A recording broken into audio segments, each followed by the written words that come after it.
東京ウォーカーの旅2泊目は立川。都心からはるばる1時間かけてやってきました。だけどここも東京ですからね。本館の大浴場も利用できるらしい。今夜の部屋は5階、廊下の突き当たり。自販機が近くて便利だね。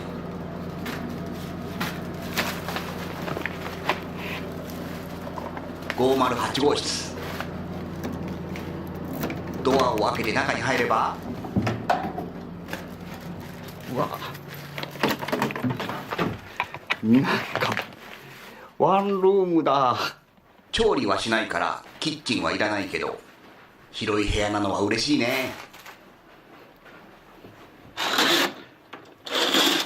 ベランダがある。立川の街が見えるだけ。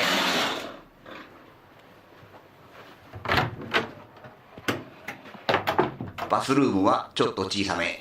いやバスタブのへりの黄色いのは何？面白い。アヒルの子が歓迎してくれてたのです。これが今夜の立川の宿なのです。